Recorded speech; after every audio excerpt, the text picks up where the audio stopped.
Shalom, this is Reb David Yoseph coming to you from the land of Israel, talking to you about Kabbalah.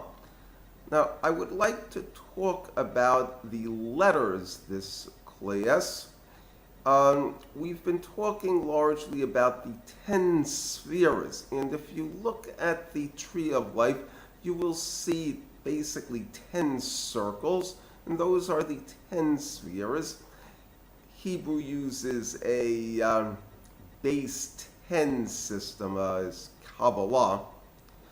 It also has a bunch of lines, 22 to be exact, that join these 10 circles in various ways. Now, the 22 is intentional and significant because it corresponds to the 22 letters of the Hebrew alphabet.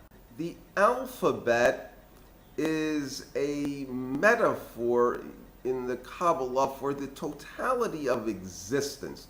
Just like you could write any word in existence using the 22 letters, you have 22 basic forces from which the universe was created, and those are what comprise the universe. The Sefer HaYetzirah, literally the book of creation, it's an ancient book. It's often attributed to Avraham, our Avinu, our patriarch, and he got the knowledge from Noah and the Chaldeans, who got it from Adam Harishon. It's similar also to the Sefer Raziel, which is attributed to Adam, the first man. But in any case, it has a number of themes that each letter rules over something.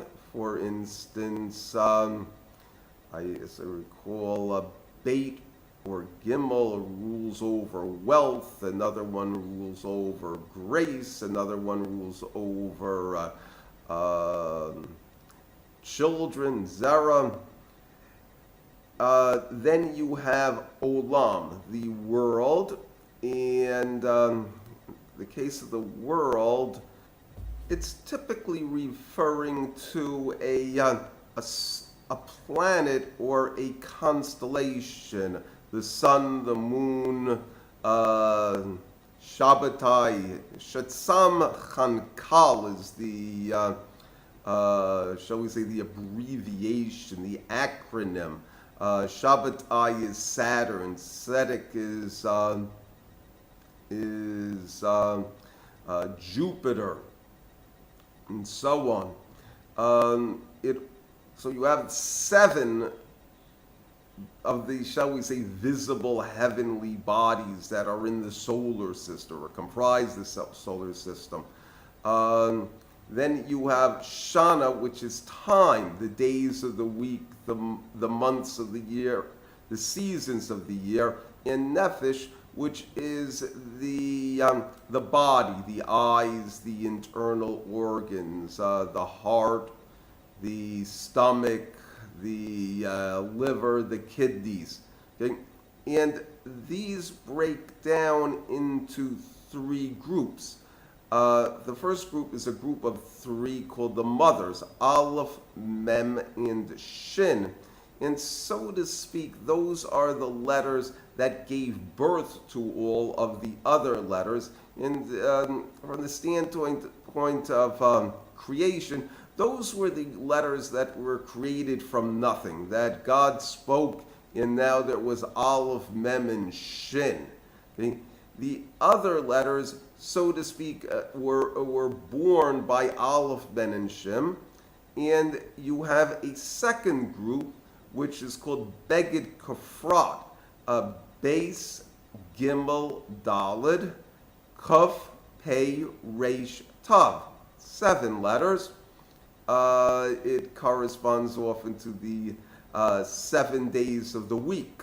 The 3 letters correspond to a time of heat, a time of cold and moderate times, the seasons, but you have like a doubling with autumn and spring. Then you have a group of 12.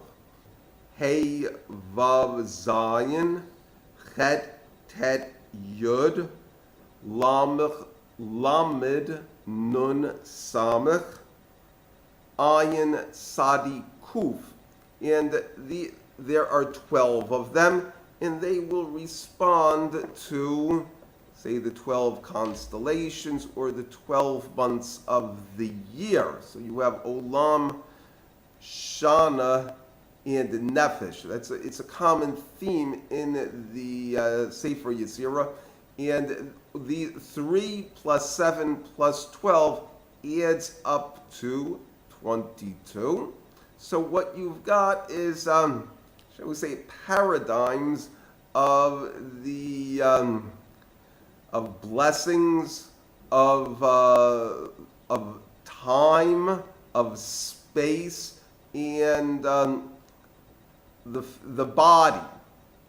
And it's the idea that it's tied into the Aleph base, which means that it's 20, just like there's 22 letters of the Aleph base that comprise the entire, all literature. These are also models of totality.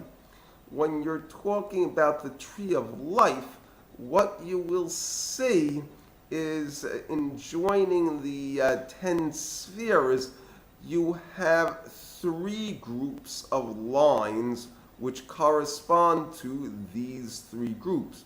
You have 3 horizontal lines, which correspond to Aleph, Mem, and Shin. You have 7 vertical lines, which correspond to what are called the double letters. That's Beged, Kafrat. And you have 12 diagonals, which correspond to the 12 simple letters. The idea of the double letters is that these letters have 2 sounds, basically a plosive and a fricative, looking at it from the standpoint of linguistics. Beit and vase, b and v. And so you can see here the difference, or pay and fay, p, f. Okay.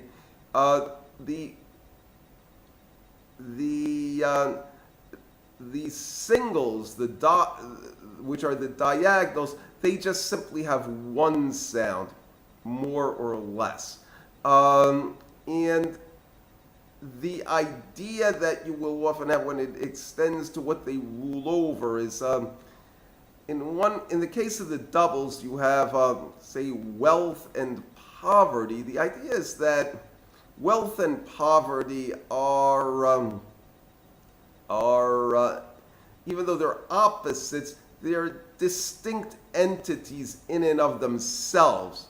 In the case of the singles, something like speech, hay rules over speech.